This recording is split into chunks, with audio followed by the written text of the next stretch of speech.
अगला टॉपिक या कंसेप्ट कह लीजिए तो वो एरे है। एरे और पॉइंटर। पॉइंटर, सामान्य पॉइंटर का इस्तेमाल करना तो हमने देख लिया। अब अगर मान लीजिए हमको एरे पॉइंटर्स का मतलब एरे के साथ पॉइंटर का इस्तेमाल करना हो तो कैसे होगा। जैसे शुरू में आपको परिभाषा जब बताई गई थी एरे की, तो ये बताया गया था कि array name is a constant pointer, और उस समय ये कहा भी गया होगा कि ये आपको आगे चल के बताया जाएगा क्यों इसको कांस्टेंट पॉइंटर कहते हैं। जैसे यहाँ पर आप देख रहे हैं ए ऑफ ज़ीरो, ए ऑफ 10 अगर आपने डिफाइन किया तो 0 से लेके 9 तक सेल बनेंगी।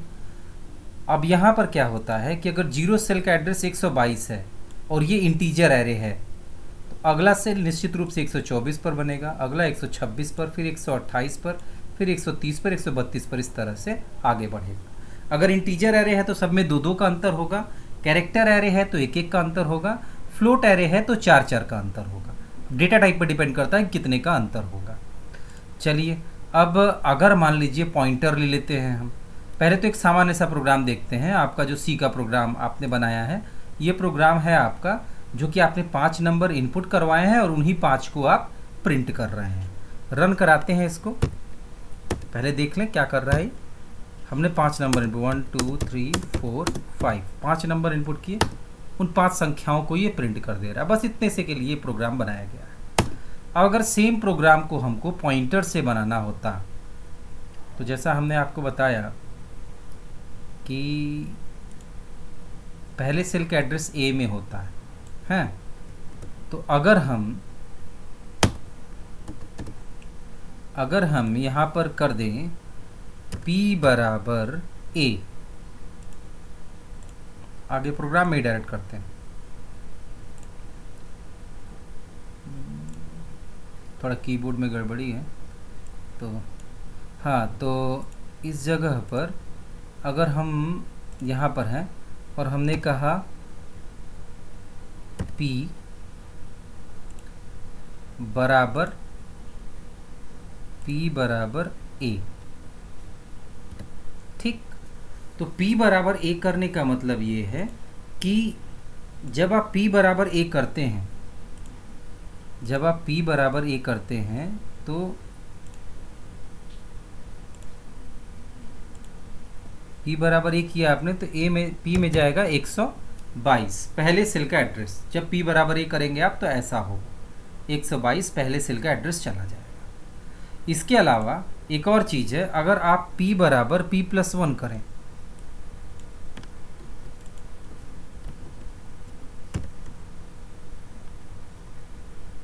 p बराबर p+1 अगर आप करते हैं तो क्या होगा। p बराबर p+1 करेंगे तो p के अंदर आ जाएगा, p के अंदर जो कि 122 है, p के अंदर आ जाएगा अगले सेल का एड्रेस 124। मतलब p में हम +1 -1 प्लस माइनस कर सकते हैं। जब प्लस करेंगे तो वो अगले एलिमेंट को पॉइंट करेगा, और जब माइनस करेंगे तो एरे के पिछले एलिमेंट को वो पॉइंट करेगा। तो ये चीज़ें याद रखेंगे तो ये करना आसान होगा।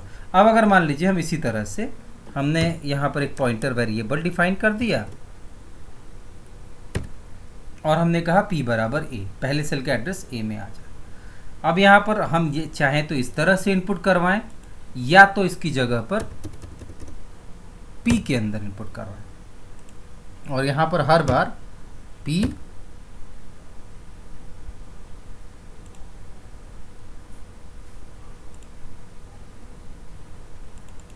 ++ कर दें। तो फिलहाल अभी हम एक ही में यूज़ करते हैं, इनपुट कराते समय ही। Alt F9 कर रहे हैं, Ctrl F9 किया हमने।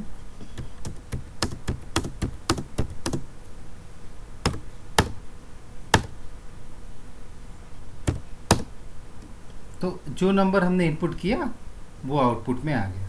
12 3 4 5 7 हमने इनपुट किया और वो आ गया। इसका मतलब इस तरह से वो इनपुट ले रहा है। ये इनपुट क्यों ले पा रहा है, जरा एक बार ड्राई रन कराते हैं। देखिए, p की वैल्यू 122 है, p बराबर a आपने किया, यहाँ पर आपने कहा p बराबर a, तो पहले सेल का एड्रेस p में आ जाएगा 122।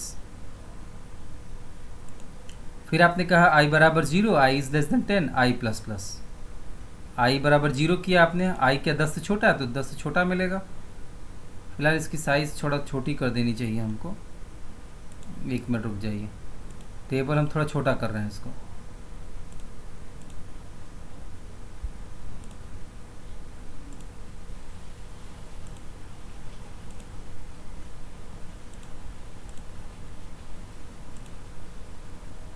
हम 4 ही रख रहे हैं।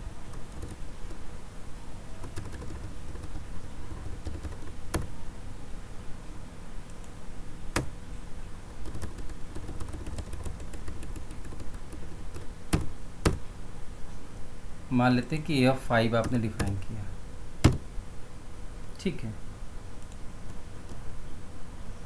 तो P बराबर 122 हो गया। आपने कहा I बराबर 0, I is less then 5, I की वैल्यू 0 होगी और I जब तक 5 से छोटा होगा तब तक ये लूप चलेगा।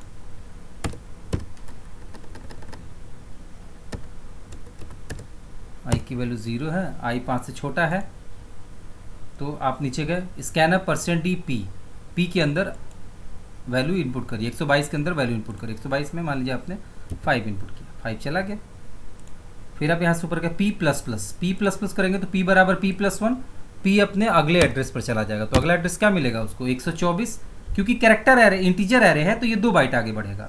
अगर कैरेक्टर एरे होता तो ये 1 बाइट आगे बढ़ता, ठीक है। तो उसके बाद i++ किया, i++ करेगा तो i की वैल्यू क्या हो जाएगी 0 से 1 हो जाएगी। फिर यहाँ से आप गए i is less then 5, i क्या 5 से छोटा है तो 5 से छोटा मिलेगा।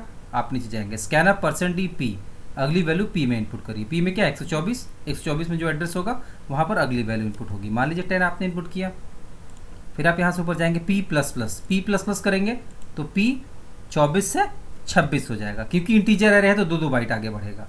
फिर आपने कहा i++, तो i क्या हो जाएगा 1 से 2 हो जाएगा। फिर आप नीचे किया i is less then 5, i क्या 5 से छोटा है, i 5 से छोटा मिलेगा। फिर आप कहेंगे स्कैनर %d p, अगली वैल्यू को p के अंदर स्टोर करिए। तो p मतलब 126 के अंदर अगली वैल्यू आप इनपुट करेंगे तो 15 इनपुट हो जाएगा। फिर आप यहाँ से ऊपर गए p++ और i++, p++ करेंगे तो क्या होगा 126 से ये 128 हो जाएगा, और i++ करेंगे तो i की वैल्यू 3 हो जाएगी। फिर यहाँ गए आप चेक करेंगे i is less then 5, i क्या 5 से छोटा है, i 5 से छोटा मिलेगा। आप कहेंगे स्कैनर %d p, p के अंदर जो भी एड्रेस है वहाँ पर ये वैल्यू इनपुट करिए। तो p के अंदर वैल्यू क्या है, एड्रेस क्या है 128, वैल्यू मान लीजिए जो भी आपने इनपुट किया 20 इनपुट किया तो वो आ जाएगा वहाँ पर। उसके बाद आपने क्या कहा p++ i++, p की वैल्यू बढ़ाइए और i की वैल्यू बढ़ाइए। p की वैल्यू बढ़ाएंगे p++ करेंगे तो p क्या हो जाएगा 128 है तो 2 बाइट बढ़ेगा 130 हो जाएगा, और i++ करेंगे तो i की वैल्यू 3 से 4 हो जाएगी। फिर यहाँ गए आप चेक करेंगे i is less then 5, i क्या 5 से छोटा है तो i 5 से छोटा मिलेगा। आप कहेंगे स्कैनर %d p, अगली वैल्यू को p के अंदर इनपुट करिए। तो p के अंदर इनपुट करेंगे तो 130 के अंदर अगली वैल्यू आपकी इनपुट होगी। अगली वैल्यू इनपुट होगी तो क्या होगा यहाँ पर 25 चला जाएगा, ठीक। फिर यहाँ से आप i++ करेंगे, i की वैल्यू क्या हो जाएगी, i की वैल्यू 4 से 5 हो जाएगी। फिर यहाँ चेक करेंगे आप i is less then 5, i क्या 5 से छोटा है तो i 5 से छोटा मिलेगा, आपको नहीं मिलेगा, सॉरी i 5 के बराबर हो गया तो ये लूप टर्मिनेट हो गया आपका। आप नीचे आएंगे, आपने कहा यू हैव इनपुटेड, और ये पुराना वाला टेक्निक है आपका जिसमें कि आप i का इस्तेमाल करके आप एरे को प्रिंट करवा रहे हैं, तो ये प्रिंट हो जा रहा है। अब अगर मान लीजिए पॉइंटर का इस्तेमाल, सेम प्रोग्राम को रन कराते हैं, एक बार देखिए Alt F9 Ctrl F9, 1 2 3 4 5 हमने इनपुट किया, एंटर किया, आउटपुट आ रहा है ना। अब अगर पॉइंटर का इस्तेमाल करके प्रिंट कराना तो सेम ऊपर वाला तरीका आप यूज़ कर सकते हैं। यहाँ पर आप लिख लीजिए p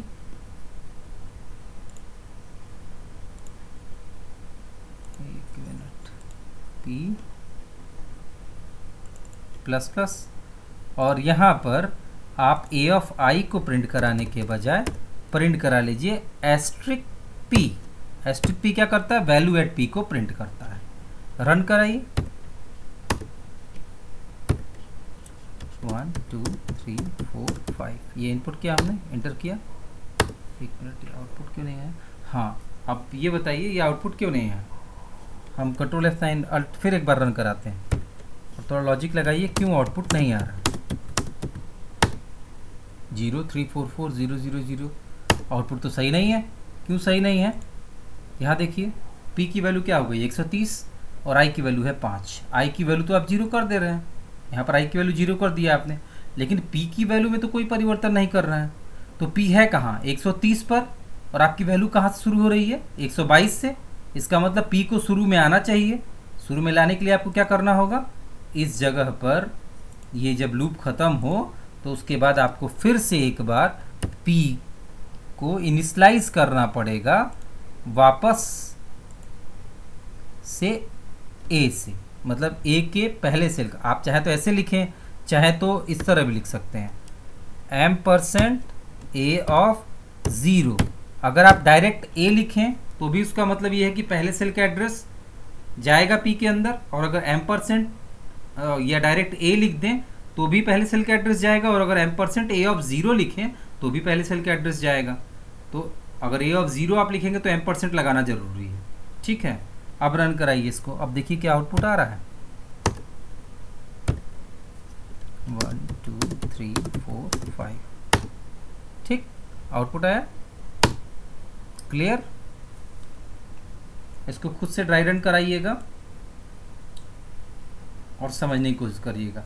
और अगर कोई दिक्कत हो तो कंसेप्ट जो पीछे वाला है पॉइंटर सिंस सी, उसको एक बार ध्यान दीजिएगा। ठीक है, आगे के प्रोग्राम इसके आगे।